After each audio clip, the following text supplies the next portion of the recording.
Hoje temos connosco o Sérgio Oliveira, doutorado em Engenharia Metalúrgica e de Materiais, investigador sénior em hidrogênio e células de combustível, sendo também vice-presidente da Associação Brasileira de Hidrogênio, ABH2, e coordenador da Comissão Técnica, Associação Brasileira de Normas Técnicas e ainda delegado do Brasil no IPHE.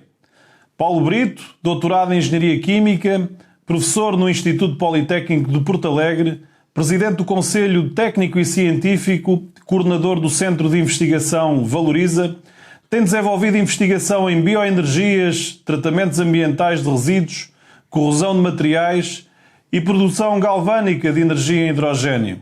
E Edgar Fernandes é professor no Instituto Superior Técnico, no Departamento de Engenharia Mecânica, investigador membro do Centro de Estudos em Inovação, Tecnologias e Políticas de Desenvolvimento, IN+, tem pesquisado as tecnologias de combustão limpa, biogás mais hidrogênio, com ênfase em estudos matemáticos experimentais de processos de ignição de chama, instabilidade termoacústica e espectroscopia em ultravioleta invisível e desenvolvimento de sensores. É também diretor do Laboratório de Termofluidos, Combustão e Sistemas de Energia da IN+.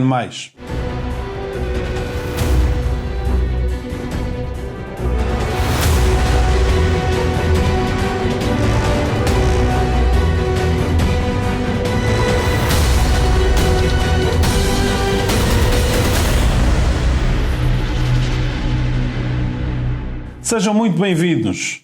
Esta é a hora de agir. Esta é a hora em que a lusofonia semanalmente aqui se reúne para conversar sobre soluções para a crise climática. Hoje o tema deste programa é o hidrogênio. Muito se tem falado em Portugal, mas muitas vezes pouco se tem acertado. E por isso trazemos a este programa a razão da ciência. 3 especialistas com longos anos de investigação e estudo deste tema para falar com profundidade e conhecimento sobre o hidrogênio. Este vetor energético da maior importância num futuro mix energético. Uma das razões para que hoje esta geração enfrente uma emergência climática foi a do poder económico e dos decisores políticos terem negado a ciência e terem continuado a queimar combustíveis fósseis como se não houvesse futuro.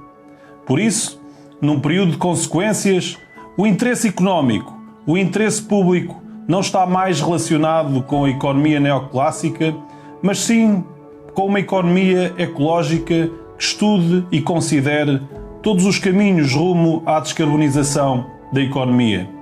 E nessa descarbonização temos de considerar as várias soluções. Em minha opinião, o sol e o vento, recursos endógenos em cada país, devem ser as fontes primárias para a produção de eletricidade. O problema da intermitência das redes elétricas pode ser resolvido através de investimento em sistemas de armazenamento de baterias eletroquímicas em redes de transmissão conectados com outros países. A mobilidade do futuro vai ser elétrica. Dentro de pouco tempo, os carros passarão a ser baterias sobre rodas. Mas a eletrificação não resolverá todas as necessidades energéticas. Por isso, importa estudar outras alternativas, onde temos que incluir o hidrogênio e outros gases renováveis.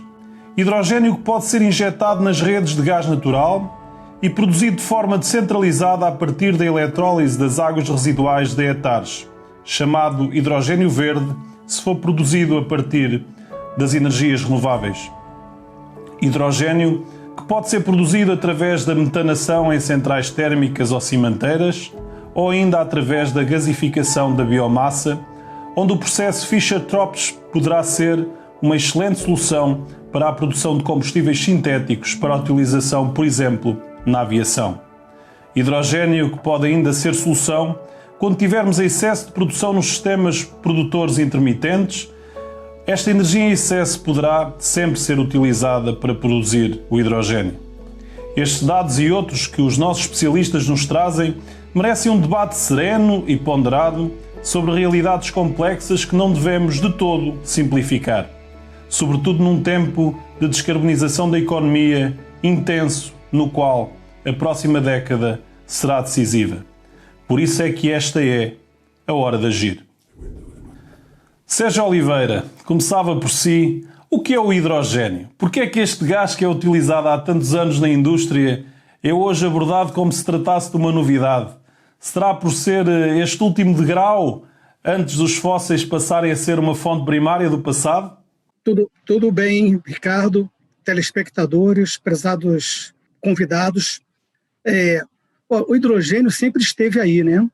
Porque, para começar, cerca de 10% do nosso corpo, do corpo humano, é hidrogênio, né? Na verdade, o hidrogênio é o elemento químico mais abundante do universo, totalizando mais de 70% em peso da matéria visível, tá? E ele queima nas estrelas pelo processo de fusão, né? No nosso planeta, o hidrogênio, é encontrado principalmente como constituinte da água, sendo o terceiro elemento em abundância, só atrás do oxigênio e do silício. Na crosta terrestre, é o nono elemento em abundância. Como hidrogênio gasoso é encontrado nas emissões vulcânicas, no gás natural e na estrutura de algumas rochas. Como elemento quimicamente combinado, se acha presente na água, né, 11% em peso, na matéria orgânica, como na madeira, na lenha, né, no gás natural, no petróleo e no carvão, os combustíveis fósseis. Agora, se utiliza o hidrogênio há muito tempo, ele não surgiu hoje, né? Na verdade, desde o início do século passado, as indústrias conhecem muito bem o hidrogênio. As pessoas, no dia a dia, elas utilizam os bens produzidos por essas indústrias. Por exemplo, a indústria que faz o transporte do próprio hidrogênio em dutos, o refino do petróleo precisa de hidrogênio, ele é utilizado em hospitais, na indústria e no comércio, na indústria siderúrgica, seja para refinar o aço, para melhorar as propriedades mecânicas do aço, seja no tratamento térmico desse mesmo aço. Enfim, vários importantes ramos industriais utilizam o hidrogênio como matéria-prima vital nos seus processos há um século. Na história da civilização, isso é um aspecto interessante, né? Houve primeiro o uso da madeira, a lenha, que tem em sua composição mas muito carbono. A partir da segunda metade do século XIX, começa a se utilizar o carvão, né, que é um dos combustíveis fósseis, que ele também tem muito carbono, mas menos do que a lenha. Depois começou -se a utilizar o petróleo, que tem menos carbono do que o próprio petróleo, até chegar ao gás natural, né? Todos os combustíveis fósseis, que também possuem hidrogênio, sempre emitem gás carbônico quando queimam pela combustão, né? Assim, a humanidade pode dizer que teve, entre aspas, sorte de utilizar fontes de energia, essas que eu citei, com teores cada vez menores do carbono, logo com menores emissões, porque se não fosse nessa ordem que surgiram todos esses combustíveis, as emissões hoje seriam muito maiores. O fim da história do uso dos combustíveis só pode ser o advento do hidrogênio, porque é isento de carbono. E para colocar aqui uma coisa para próximos debates, somente o hidrogênio verde realmente assegurará zero emissões. É este advento, Paulo Brito, do hidrogênio que pode ajudar a finalizar mais rapidamente esta era dos combustíveis fósseis, que temos de terminar o mais rapidamente possível para terminar com estas gigantescas emissões que ainda no século XXI acontecem? Então, cumprimentar em primeiro lugar a todos os telespectadores, cumprimentar também os meus colegas no debate e o Ricardo, agradecer o convite, dizer que é uma honra poder estar aqui a participar neste debate e com este tema.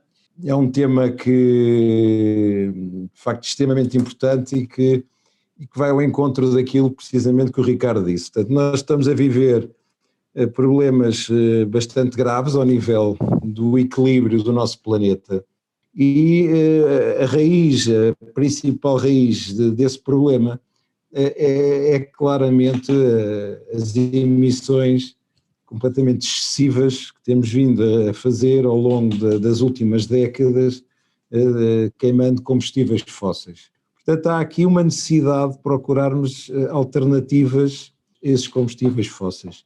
Não há dúvida que há vários caminhos possíveis, não estamos provavelmente a falar de um único caminho, mas o vetor energético do hidrogênio pode efetivamente ser um caminho bastante interessante, quer em termos ambientais, claramente, portanto, como combustível produz água, portanto, isto na realidade, em termos, não tem impacto em termos ambientais durante a sua utilização, e se nós procurarmos obtê-lo a partir de outro tipo de fontes de energias renováveis,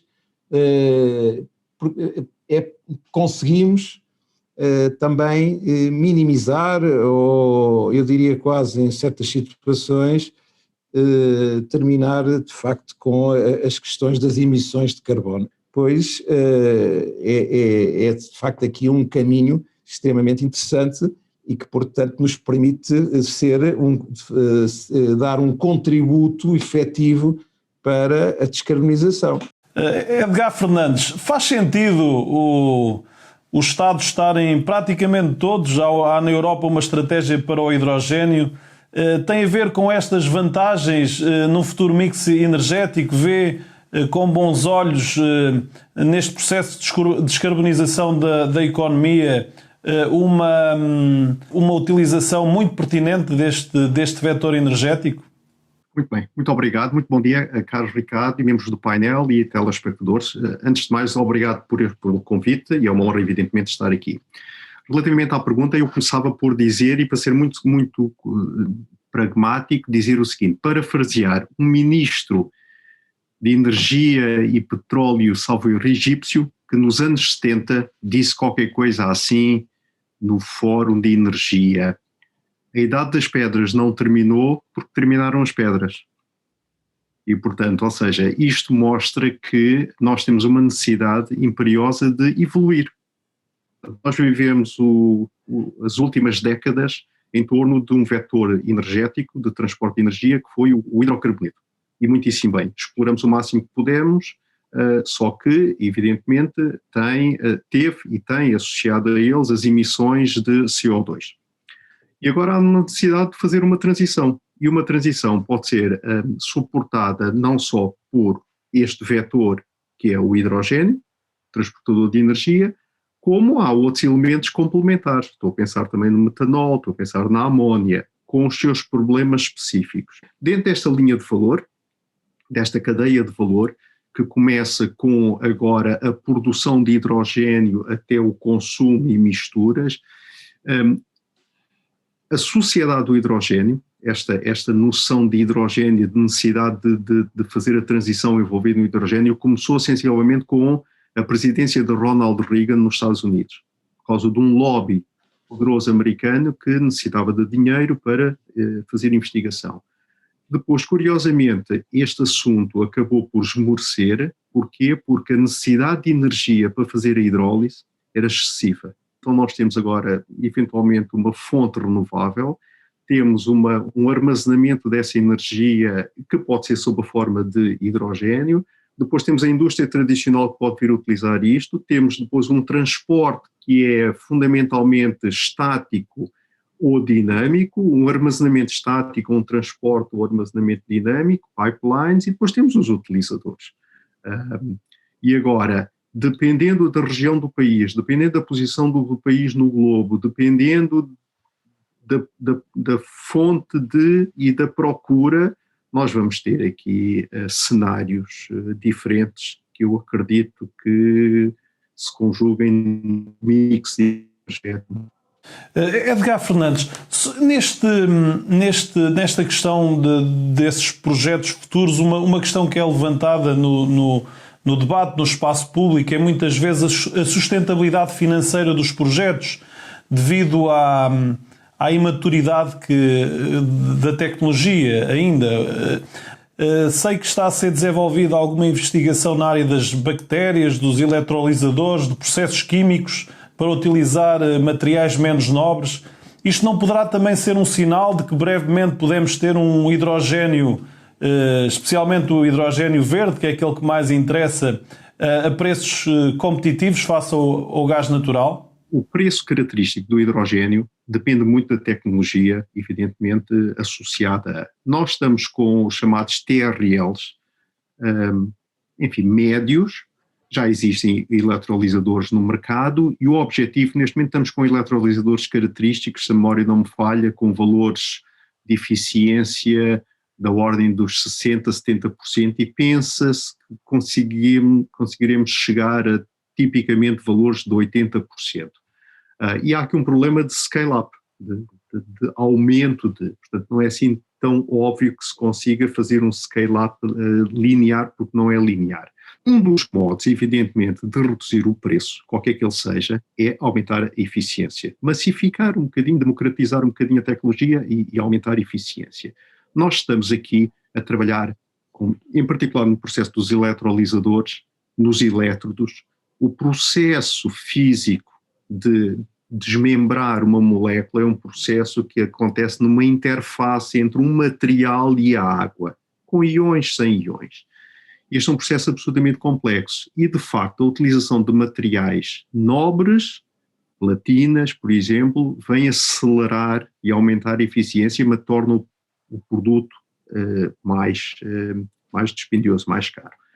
Agora, o que se assiste muito agora, recentemente, é a chamada surface engineering, que é a manipulação de superfícies e, portanto, isso permite fazer aqui um controlo de custos. Portanto, isso é um dos aspectos.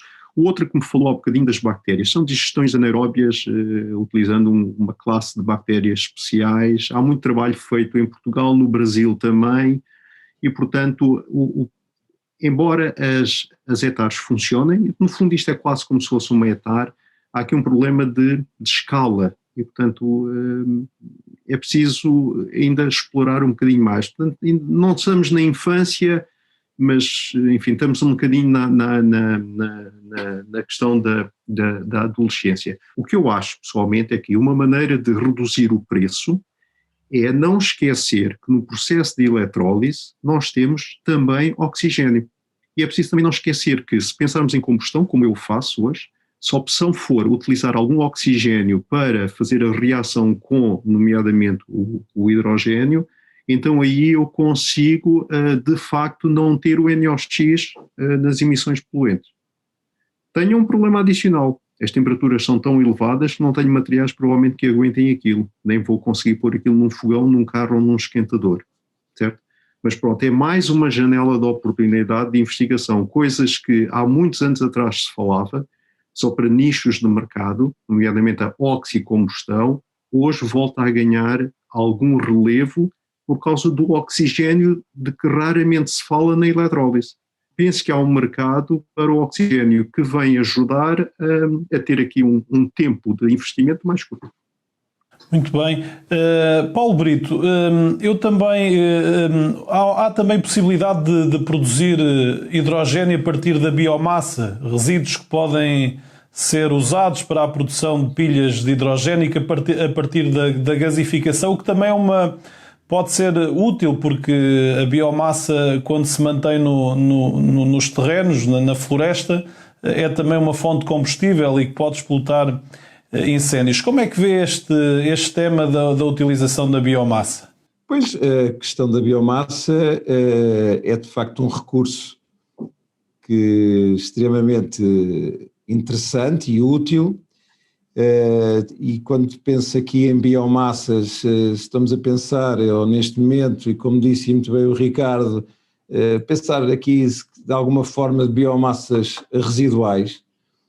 Como sabemos, nós temos vindo a aumentar consideravelmente os resíduos que produzimos e outro grande objetivo, e que penso que aqui a Hora de Agir também já tem vindo a falar mais que uma vez, é a questão da economia circular, não há dúvida.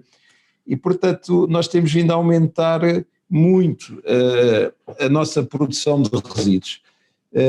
Nós, em Portugal, ainda há cerca de metade dos resíduos que produzimos que vão para aterro, portanto, sem qualquer valorização. Também aqui uma nota aos resíduos florestais, que falou, e muito importante, podermos valorizar a própria floresta, valorizando os resíduos que ela própria gera, pois tem aqui vantagens a vários níveis, quer económico, quer a nível ambiental, porque minimizamos claramente a questão, por exemplo, dos grandes incêndios, que é outro problema que temos em Portugal, mas nós podemos pegar em tudo isso como uma matéria-prima também para produção de gases renováveis, aqui de uma forma genérica. Estamos a pensar em metano, estamos a pensar em hidrogênio também. Portanto, temos várias tecnologias possíveis para o fazer, tecnologias que algumas delas já estão bastante desenvolvidas e, portanto, com grande maturidade e com TRLs, portanto, já bastante elevados, e que nos permite, por exemplo, produção de metano, produção de hidrogênio por gasificação.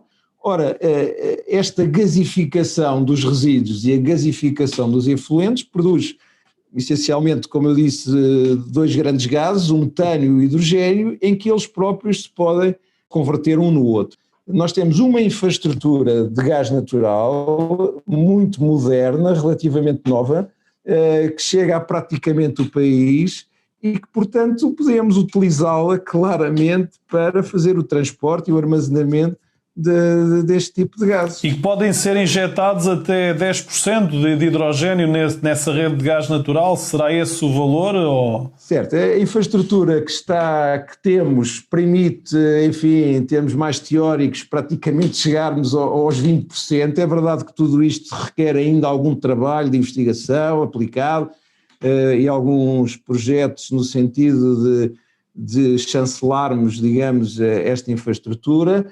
Enfim, admitindo uma evolução grande na componente do hidrogênio, pois a nossa própria infraestrutura podia, eventualmente, mais tarde, utilizar só o hidrogênio puro, enfim, podia ser outra vantagem. Mas, de qualquer das formas, na fase atual e nas próximas, diria, 2 ou 3 décadas, nós temos, de facto, uma infraestrutura minimamente preparada para uma dinâmica de gases renováveis e de hidrogênio. Paulo, eu agora perguntaria ao Sérgio Oliveira, nós falamos muitas vezes do hidrogênio como um vetor energético, como uma solução a considerar num futuro mix energético de um sistema descarbonizado, mas muitas vezes esquecemos da aplicação do hidrogênio, por exemplo, para a produção de fertilizantes. A amónia, quer-nos falar um bocadinho desses processos?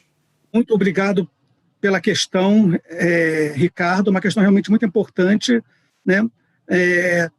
Do mesmo modo que está se falando muito de hidrogênio, né?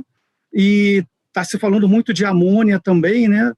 Principalmente, né, para a questão da amônia, para o próprio Brasil, para o meu país, porque o Brasil é um país tem uma boa parte da sua balança comercial proveniente da exportação de produtos agrícolas e a utilização de fertilizantes no Brasil é muito grande.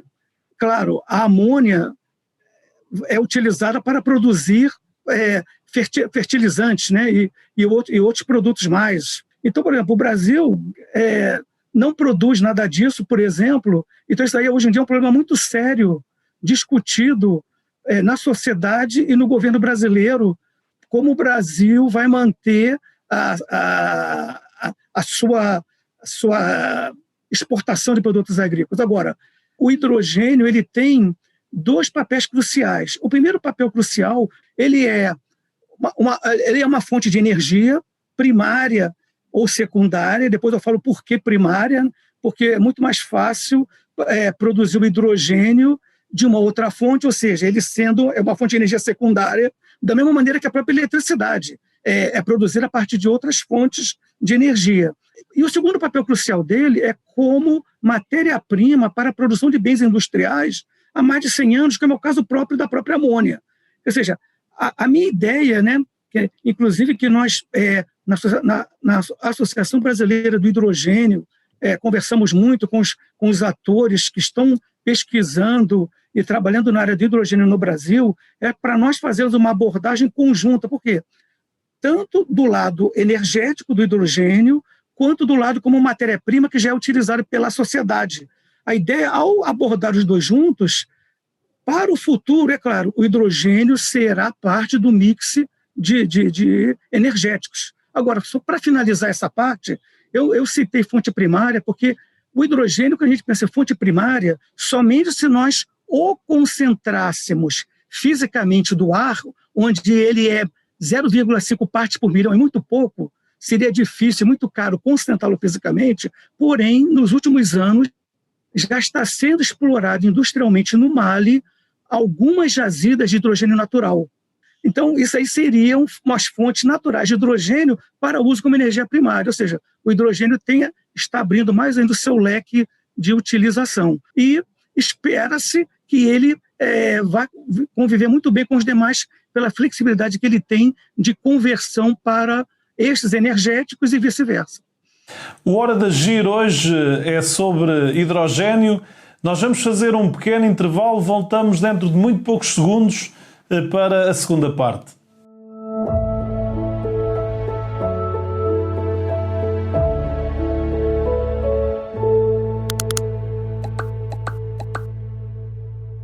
Estamos de regresso para a segunda parte desta Hora de Agir. Hoje o tema é o hidrogênio. Temos connosco Edgar Fernandes, Sérgio Oliveira e Paulo Brito. Estamos a falar sobre o hidrogênio, um vetor energético que pode desempenhar um papel muito importante num futuro mix energético. Eu gostaria de agora lançar um desafio ao professor Edgar Fernandes. Porquê é que as pessoas têm tanto medo do hidrogênio? Ele já era utilizado em Lisboa, penso que na década de 70, no gás de cidade, é utilizado nas refinarias. Os próprios aviões, corrija-me se estiver enganado, penso que também já utilizam também o hidrogênio. Será por esta ideia de ele ser um gás muito inflamável? Será por estar armazenado a altas pressões, julgo na ordem dos 700 bares em alguns casos, que é muito mais do que o gás natural que alimenta o GPL que nós tínhamos em alguns dos carros, que penso que estaria a cerca de 18 bares. Porquê é que as pessoas têm este receio? Qual é a origem disto? A tecnologia ainda não permite níveis de segurança onde nós possamos estar mais tranquilos relativamente à utilização do hidrogênio? Esta questão de segurança e estes receios eu acho que são legítimos por parte de uma sociedade. É tudo uma questão de percepção. Até tipicamente em 1998 nós tínhamos em Lisboa o gás de cidade com hidrogênio, mas com bastante vapor de água, porque permitia funcionar como uma espécie de selagem para a difusão do hidrogênio a partir das paredes do tubo, sendo que os tubos tinham na sua maioria a constituição também de chumbo. Hong Kong, por exemplo, tem neste momento um gás de cidade com, salvo erro, 50% a 60% de hidrogênio na rede. É evidente que isto exige sistemas preparados para. A questão aqui, neste momento, estes receios surgem porquê? Porque nós estamos a tentar fazer esta transição, ou todo o mundo está a pensar fazer esta transição energética, massificando a introdução e a utilização de hidrogênio, esquecendo também, muitas vezes, os gases renováveis, como o Paulo Brito disse muito bem. E esse é um trabalho que nós temos feito, que é, de alguma maneira, controlar a reatividade do hidrogênio e aquilo que as pessoas mais têm receio, utilizando a presença de gases renováveis, nomeadamente o biogás, até mesmo o próprio CO2, que ajuda a controlar a reatividade do hidrogênio. Então temos aqui dois aspectos. Um deles é o armazenamento. Hoje em dia, com materiais compósitos, nós já conseguimos ter sistemas e reservatórios de combustível e para hidrogênio a 700 bar com níveis de segurança elevadíssimos. Mas é uma questão de percepção, é o receio legítimo que as pessoas têm de ter um reservatório ao pé de casa a 700 bar. A segunda tem a ver com, e no caso particular daquilo que eu faço, com a queima, uma vulgar queima.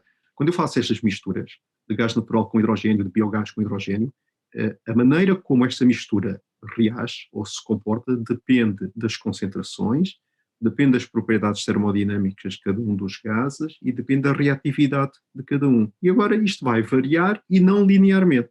Essa é que é a questão, esse é que é o grande desafio. Professor, diga-me só uma coisa, mas havendo essas misturas de vários gases, há uma redução daquilo que é a inflamabilidade do gás e mesmo as pressões a que o gás está nesses reservatórios ou nessas condutas, ou também se mantêm pressões dessa ordem? Há de facto, porque repare, nós estamos a falar de 10% em volume de hidrogênio numa mistura de, por exemplo, metano. Estamos a falar de pesos moleculares radicalmente diferentes, estamos a falar de massas específicas radicalmente diferentes, estamos a falar de eu estou com 10% de hidrogênio contra 90% de metano. E, portanto, não preciso de ir a pressões tão elevadas. É evidente que isto não é descarbonização perfeita, não é só o hidrogênio, mas é exatamente aquilo que nós vamos ter que ter neste processo de transição. Porque, repare no seguinte, se a opção for descarbonizar a 100% e irmos para uma queima, no caso particular da combustão de hidrogênio, eu acabo com uma reação química que só emite luz no espectro do ultravioleta, à volta dos 308 nanómetros, onde eu não vejo. E, portanto, isto implica ter um conjunto de sensores preparados para... É evidente que isto não é aplicável ao nível doméstico. Por outro lado, era preciso dotar a molécula do hidrogênio, ou a mistura de hidrogênio, com aromáticos, não é? Exatamente para se poderem detectar, sobretudo pelo olfato. E, portanto, a ideia aqui é que a presença de outros elementos que não o hidrogênio, como o metano, que reage, tem o índice de reatividade inferior ao do hidrogênio. O próprio CO2, que é um poço de energia e que vem via biogás, ajuda a controlar a reatividade do hidrogênio. E, portanto, é uma maneira, eu diria, inteligente de fazer misturas, valorizar o que nós temos de resíduos, chamada valorização energética de resíduos, e trabalhar aqui um bocadinho neste contexto da economia circular. Sérgio, qual é a sua visão relativamente a esta questão deste medo que as pessoas têm do hidrogênio? Ele está fundamentado na ciência ou entende que neste momento a segurança já atingiu níveis que podemos estar descansados ou termos perto de casa estas pressões elevadíssimas de um gás muito inflamável? Ou poderá também ser esta solução da mistura de gás uma solução no sentido de diminuir essa perigosidade? Eu penso que o hidrogênio tem a mesma história, a mesma característica de outros energéticos. Estou falando de maneira qualitativa. Por quê? Toda vez que um novo energético, com uma nova fonte de energia é utilizada, a sociedade, de alguma maneira, ela tem que se adaptar, tem que se acostumar a utilizar esse energético. Por exemplo, nos postos de abastecimento de gasolina, de gasóleo, né, sempre há questões de segurança da pessoa não poder acender uma fonte de ignição, não pode fumar, por exemplo, né? Ou seja, as pessoas, né, a sociedade se acostumou a utilizar esses energéticos, esses combustíveis, né? Como eu citei, gasolina, gasóleo, etc. Né? Agora, com o hidrogênio, a sociedade vai ter que se adaptar, né? Pode vir não só do próprio cidadão, mas pode ser tomada a partir de governos, a partir de diversos fóruns, né? Inclusive, eu participo, representando o Brasil, o grupo de trabalho de regulamentos, códigos, normas e segurança da IPHE. IPHE é a parceria internacional para o hidrogênio e as pilhas a combustível na economia, né? E o Brasil participa, mas vários países da Europa e outros, né? Não sei porque Portugal não está ainda, viu? Mas, então, participa, e nesse grupo de trabalho existe essa mesma percepção, essa que eu estou falando para vocês, porque a ideia nesse grupo é criar consensos pré-normativos e pré-regulamentares, né?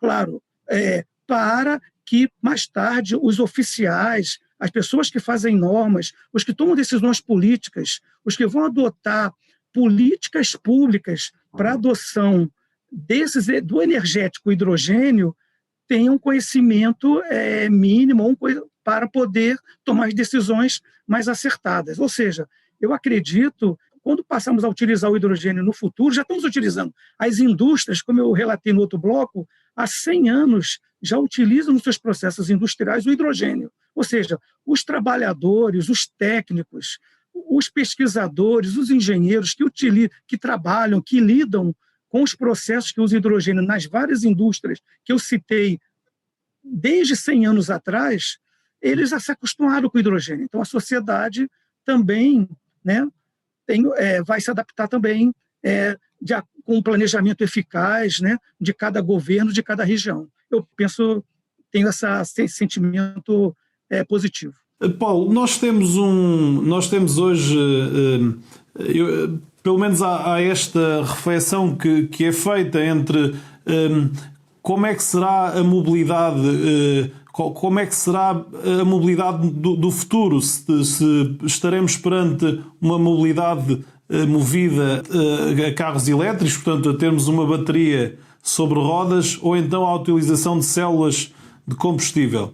Eu imagino, e pego nestas palavras anteriores, imagino, por exemplo, uma área de serviço com um reservatório de 700 bares, e lembro-me que uma vez fui abastecer o carro com gás natural e fiquei com a mão quase congelada. E o gás natural tem muito menos pressão do que o hidrogênio. Como é que nesta questão da percepção que está aqui a ser muito levantada, como é que fica esta lógica do consumidor? Porque se olharmos para isto, eu vou preferir sempre ligar uma ficha à tomada para carregar um carro elétrico do que correr estes riscos todos numa área de serviço. Como é que o Paulo olha para esta problemática? A minha resposta vem um pouco no seguimento, de facto, das intervenções anteriores. E a primeira coisa que eu gostaria de dizer é que nós não estamos a falar sempre do mix. Portanto, não estamos a falar de uma solução única, estamos a falar de várias soluções e que se vão implementando e que vão concorrendo umas com as outras e que vão fazendo cada uma o seu percurso. E relativamente à questão elétrica, pois iremos continuar também a crescer com a mobilidade elétrica, mas eu também gostaria de dizer que o carro, o veículo a hidrogênio também é um veículo elétrico, é a mesma coisa. Portanto, também é verdade que podemos utilizar o hidrogênio no motor de combustão interna, mas não é, na realidade, essa a estratégia que estamos a seguir e não é esse o caminho que estamos a traçar. Portanto, estamos a traçar o caminho com os veículos a hidrogênio são, na realidade, veículos elétricos, e em vez de terem uma bateria, atualmente, de lítio, temos uma bateria, uma célula de combustível em que armazenamos hidrogênio. É verdade que armazenar a 700 bares parece que cria alguma confusão, como dizia aqui o Ricardo, mas enfim, eu não me parece que isto neste momento seja efetivamente um grande problema. Nós temos já níveis de segurança elevados, tanto para este tipo de materiais, e temos muita experiência ao nível industrial de tratar com todos estes assuntos e, portanto, não me parece que isso seja um problema. Há aqui um problema, de facto, se quiser, de custo, isso é verdade, portanto, ou seja, nós estamos aqui a falar de tecnologias, portanto, que envolvem um custo mais elevado e, portanto, daí também a necessidade de termos um período de transição e com algum apoio, enfim, de todos nós para que esta estratégia possa se desenvolver. Portanto, não é possível, neste momento, este tipo de tecnologia não é ainda completamente competitiva. Bom, mais ou menos, porque na realidade se começarmos a comparar, e nós temos alguns trabalhos nessa área, se começarmos a comparar o custo de produção do hidrogênio, portanto o custo de produção, ele neste momento está conseguimos ter custos muito similares ao do diesel, por exemplo, e portanto em termos de percorrer uma distância equivalente. Portanto, vamos lá ver, resumindo um pouco, portanto, nós vamos trabalhar num mix, portanto, vamos ter várias formas, vários combustíveis, queremos claramente que todos eles tenham uma base renovável e sustentável e portanto, o caminho penso que será este nas próximas décadas, em que o hidrogênio também tem o seu papel e os gases renováveis e todo um conjunto de outros combustíveis líquidos e que possam ser utilizados em motores altamente eficientes, como nós temos vindo a desenvolver ao longo das últimas décadas. Obrigado, Paulo Brito, obrigado, Sérgio. E obrigado, Edgar Fernandes, pela interessante conversa que tivemos hoje sobre este tema que está na ordem do dia, o hidrogénio. Eu pedi ao Sérgio Oliveira um minuto final. Para quem é o seu minuto final? O meu minuto final vai para 3 atores. Primeiro, eu agradeço o apoio da minha instituição no Brasil, o INMET, o Instituto Nacional de Metrologia, Qualidade e Tecnologia, onde sou pesquisador sênior, e também a Associação Brasileira do Hidrogênio, a BH2, né? Onde sou o vice-presidente, pelo apoio. E o terceiro ator, eu gostaria de erguer um louvor, né, ao Fórum da Energia e Clima, realmente excelente essa iniciativa, a você também, Ricardo Campos, excelente condução não só desse programa, né, que deve estar agradando, acho que deve estar agradando aos telespectadores, agradecer a alta qualidade dos 2 debatedores que estão aqui comigo, excelente também, realmente foi uma experiência ímpar. E só para lembrar também que diversos países, os 40, já têm os seus planos nacionais de hidrogênio e de hidrogênio verde. Portugal, parabéns, lançou o seu no final de 2019 e o Brasil vai fazer o seu em breve, inclusive porque o Plano Nacional de Energia para 2050 do Brasil finalizou recentemente, o documento final será lançado em talvez no próximo mês, e lá constam diversas ações de hidrogênio e pilhas a combustível a serem feitas no Brasil até 2050. Então, esperamos que o nosso Plano Nacional de Hidrogênio saia logo depois também. Muito agradecido, foi uma oportunidade ímpar estar aqui com vocês. Muito obrigado. Paulo Brito, para quem é o seu minuto final? Pois eu também gostava de agradecer novamente este convite e dizer que nós temos vindo, nós em Portugal, de uma forma genérica, mas também nestas instituições que estão aqui representadas, quer dizer, há aqui um trabalho grande na área da investigação aplicada.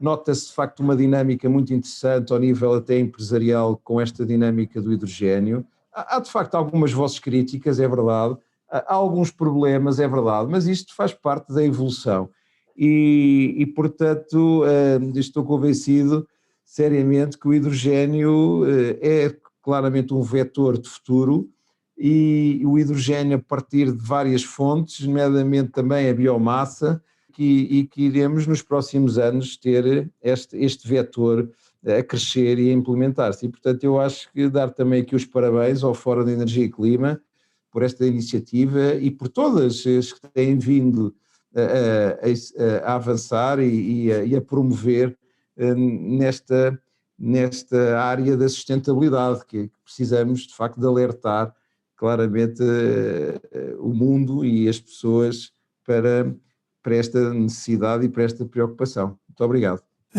Edgar Fernandes, o seu minuto final. Ora bem, antes de mais agradecer e dar os parabéns ao Fórum por esta iniciativa e como todas as outras que tem, agradecer e cumprimentar evidentemente aqui os membros do painel e só dizer o seguinte, para que o futuro energético de facto seja um mix de fontes de energia, onde o hidrogênio entra, onde entra de facto os gases renováveis, estamos sempre a falar neste contexto da economia circular e da sustentabilidade e da renovação, porque só assim é que eu acho que nós vamos atingir aquilo que não é uma descarbonização total, porque nunca poderá ser, evidentemente, porque há nichos de mercado que precisam efetivamente de carbono, mas que vamos de facto evoluir e caminhar nesta transição. Sendo isto uma transição, temos as dores de crescimento, os tais receios que toda a gente manifesta ter, portanto só fazem parte deste processo evolutivo e nesse sentido em Portugal muito se tem feito, há um grande dinamismo agora em torno destas questões do hidrogênio e estamos à espera a qualquer momento, ficam aqui em primeira mão, da constituição do primeiro laboratório colaborativo em hidrogênio em Portugal. Obrigado. Obrigado a todos, também obrigado pelas palavras de incentivo. Hoje falámos de hidrogênio, esta foi a Hora de Agir. Voltamos para a semana, à mesma hora.